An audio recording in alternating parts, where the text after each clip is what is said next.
Welcome to How Preschool Teachers Do It. This is Alison Kentos. I am an early childhood educator. And this is Cindy Tarabush. I am an early childhood consultant. This podcast is for parents and early childhood professionals. Let our experience and research-based knowledge become your guide. Hey, preschool peeps. Hi, peeps. I'm super excited about this week's topic because it intrigued me when I read about it, and I'm hoping that it will intrigue all of you too. Yes, it was interesting when you sent me that. It's not something I thought of ever before, honestly. No, me either. Yeah. And so this is apparently something that's a little newer. And I received several articles from an organization that I belong to having to do with this. And it is what it says in the title of this episode, discussions about if our assessments of young children and their learning and progress should remain at all or totally observational. And, you know, in the past, I don't know, Alison, what do you think? 5 to 10 years? Yeah, about that, or so. Observational assessments have just become this big, huge thing. They're part of what programs and schools have to do for quality rating and improvement systems. They're part of all the definitions of high quality that we have to have observational-based assessments of young children. You just hear it all the time. And so what that means, right, all the time. And what that means for people who may be wondering, observational-based assessments are we observe children doing things. We might take notes about it. We might take photos of them doing it, videos, audio recordings. We have episodes of this podcast about the value of observational-based assessment. Yeah. And then I started reading these articles about something that's a little newer, which they are technologically based, game-based assessments of children's skills.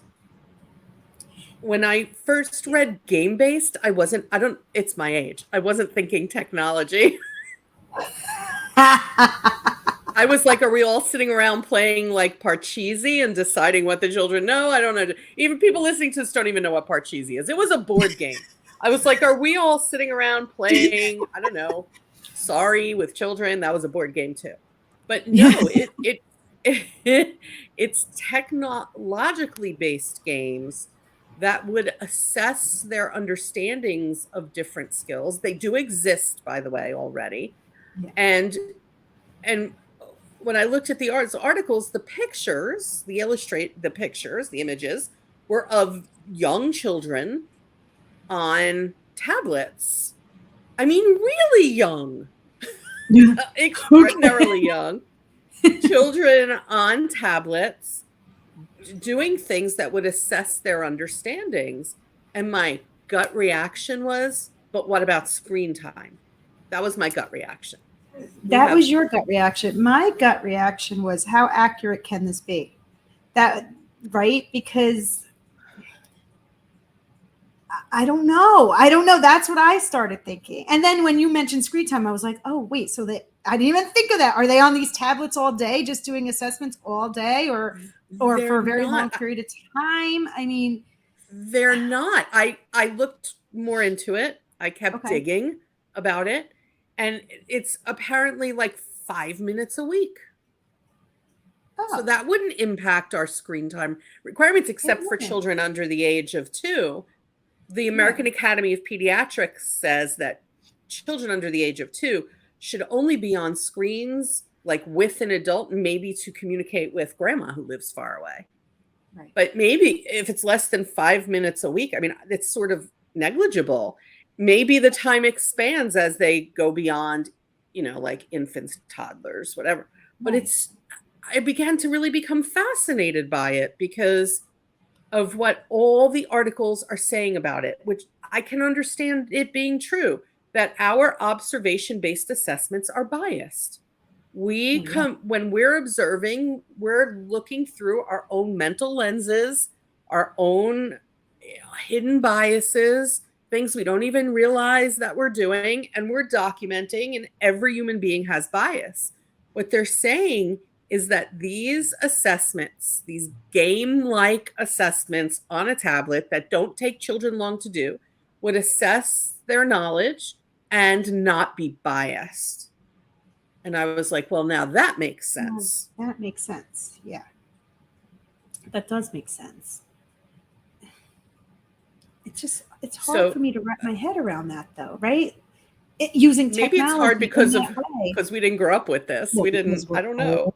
But also I think because yeah, there's that. I also think like for, I don't know, many years now, they've been trying to say like, don't use screens in preschool. Don't give them a tablet. Don't do this. And now here it's like, oh, no, wait. We didn't mean that. Here's a tablet. Do you know what I mean? So it's like, and I get like the benefits of it, but then I'm like, is it a slippery slope? Okay, but listen to this. I work with an early childhood program who uses a technology called Hatch Learning. Have you ever heard of that? I think I have. Hatch tables. They have like Hatch tables. So there's one table maybe in a class, and it's this big table, and it has children interacting with educational games together in a group, and it records what they've done. It records their conversations, and it helps you to evaluate their social interactions at a time when you're not involved in there, and they are trying to solve problems together. Okay. So it's social emotionally based. And then the teachers have these recordings of the children using it and can show the families what the children did. And I can tell you that the program that I'm thinking of that uses this, they love it. Okay. Because they can revisit. I mean, when you're sitting with children and we're playing a game with them or something, you can't really revisit their interactions, their thinking process, they're in the same way. Plus it does some sort of evaluation. I would have to look it up. It does some sort of evaluation of their problem solving skills. Well, that's pretty cool. It is kind of cool. It is really, cool. It is, you know, and when they showed it to me when I went to their program, I have to tell you, I was floored by it. I thought it was fantastic. And it's a screen. Right. See, now I'm one that like, all right, these children are growing up with technology. Technology is not going away, right? Right. So we need to embrace it a little bit, right? So like, and I'm not saying like hand your child a tablet and let them be on it for 10 hours a day, but I do think we need to embrace it too, because these children are growing up with it and they need to know how to use it. You know, it's not going away. So they need to learn. So if we can find a way to do this that's appropriate and it's not so like just handing them a screen and say, here, watch this. And it's actually like an interactive way of doing things, then why not? Right? So long as it's used. That's kind of like the Hatch thing. Yeah. It's kind of like the Hatch thing. So I just looked it up, by the way. People on YouTube see me looking over to the side because I just looked it up. So it is,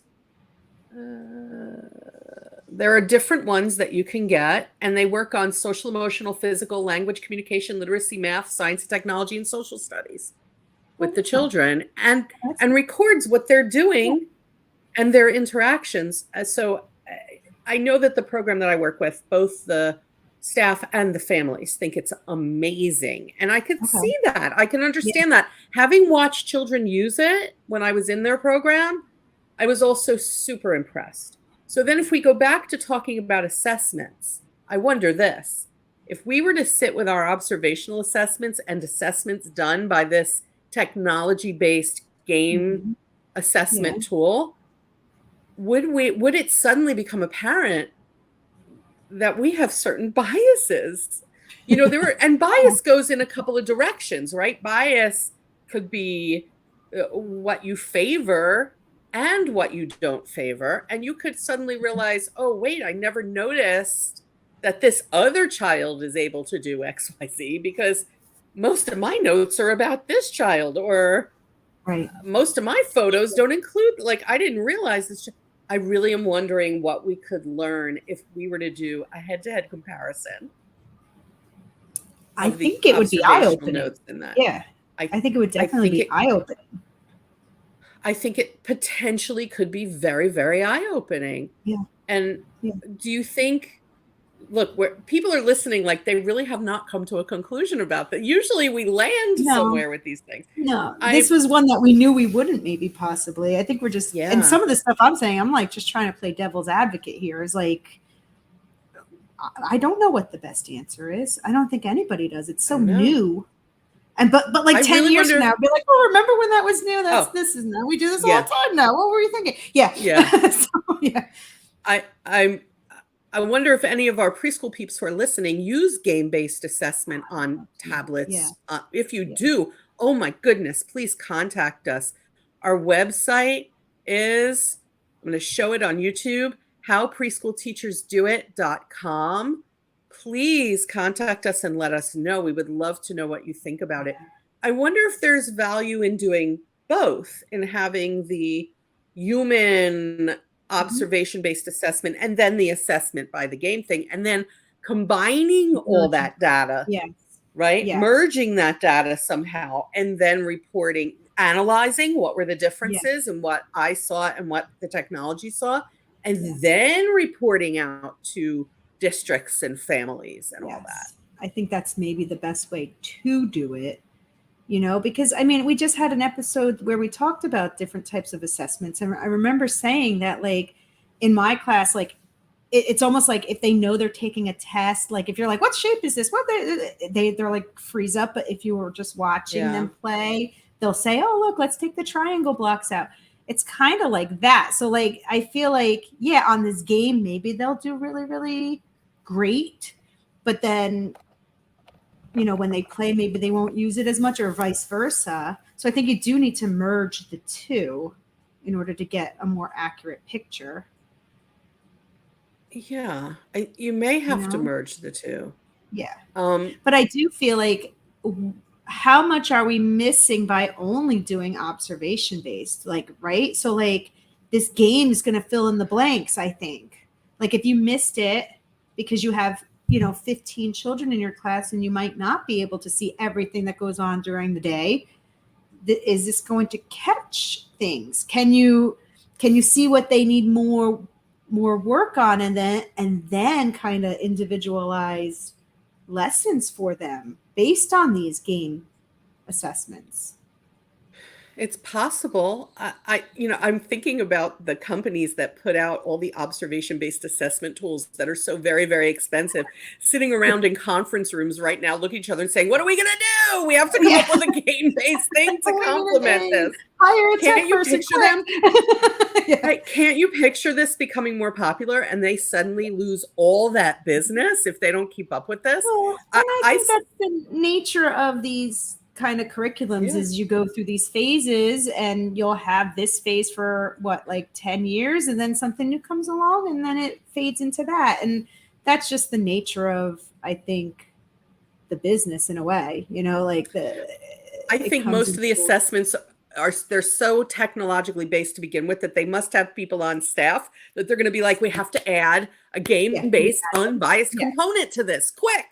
And there all of a sudden you will see the assessment tool that I think that the assessment tool, because now we have preschool peeps sitting out there saying, oh, great, I'm finally mastering this observational assessment tool that they made us use. And now you're telling me, I don't think they're going to disappear. I think what's going to happen is you're going to see those companies adding a game-based component to your assessments. That's what I think is going to happen. I think they're going to say, keep entering your data, keep uploading your pictures and your notes and all these things. Plus, here's a game-based, neutral, non-biased assessment that you should give your children every week for a few minutes. Yeah. To add to the data. I think they're going to add it on if they're paying attention and they're not writing it off as nonsense, because I can understand the observations being subject to our human bias. So how do you get around that? You get around it through artificial intelligence and technology. Yeah. I know. It just seems so like robotic in a way, but I feel like it does, but it makes sense that this takes the bias out. Yeah, because you need to take that Yes. bias emotion stuff out.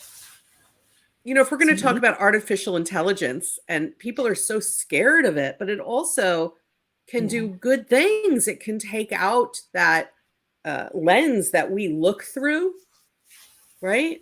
It can take it out, and it can give us a way to do this that maybe complements what we're doing instead of replacing it. And then maybe that software, now I'm dreaming, but I think those companies that have that software out there or whatever they provide, I think that they should have a way to meld that data so that if you do your observational based assessments and then the children do the game based assessments, and there's some magical technology thing that happens that combines all that information for your reporting out about the children's progress. Maybe that's the future of assessing young children's knowledge.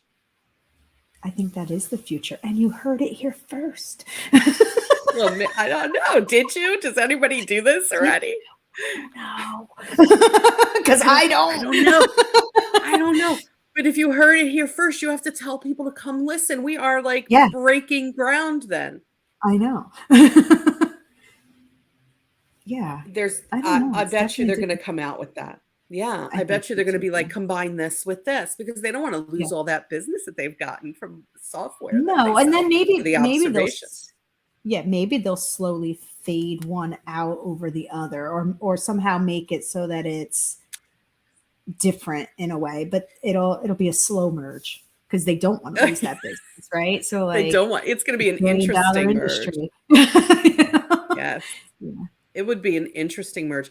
I hope that they're paying attention, the companies who put out this software. I hope that they're realizing that if this catches on like wildfire, there needs to be that, right? They don't want to be behind, and there needs to be that in between, I think, of of what we see and what the technology sees, and bringing it together. I think potentially we need both. But I agree with you, Alison. The whole thing is mind-boggling to me. Mind-boggling. Like that they can give it, like, if I look it up, right? I'm looking over again. I'm looking up. It was very young children. I don't know if I'm going to find that article again, but it was really young children who were able to show what they know on a tablet. And for the really, really young ones, it was like, I think it was like, point to this. What's that? You know what I mean? Or pick the, I don't know. And listen, how young are these children when they start to like point to things, and they're really young. That's true. Yeah. And I'm looking it up. People can probably hear my keyboard. But it was for super young children. And they say that it's potentially a better predictor of school readiness than our observations, which again makes sense to me. I actually think that's true. Yes. Yeah. I do think that might be true. Because I don't necessarily think the ones that we're using necessarily show if they're ready for school. I think it depends on everybody's definition, Right. So for assessing school readiness, they look at 3 years old and up, but there were younger children, according to what I'm reading anyway. I could be wrong about them all, but there were younger children that they're saying it can be used for. Wow. That's kind of cool in a way. Everybody, in a way, everybody go look it up. Go find it. It's a little mind-boggling. And again, if your program already uses this, please let us know what you're using and how. And we would love to expand this conversation. Yeah. Either here or maybe on our Patreon, that will expand the conversation a little. Expand the conversation a little bit. And peek into the future. I want to just peek into the future. No, right? Let's take that peek. Yeah. Okay, preschool peeps, listen, we're still collecting quotes. Please send us quotes that you love, that speak to your teaching philosophy, to what you believe about young children, and we may feature your quote on a future episode. I know. I'm super excited about that. I started a doc and everything. You know? Nice. Like, Nice. yeah. So like if you Collect 'em. send it in and you want us to use your name saying that you gave us this quote, just let us know and I'll put your name in the doc so that we can give you credit a little bit. A little shout out, you know. There you go. Yeah. Okay, preschool peeps, this episode is releasing as people are starting their new school year or right before. So we want to wish you all the best in this school year Yes. and hope that you will continue being our preschool peeps. We will be here. We're not going anywhere, and we will catch you next week on the podcast. Bye, peeps.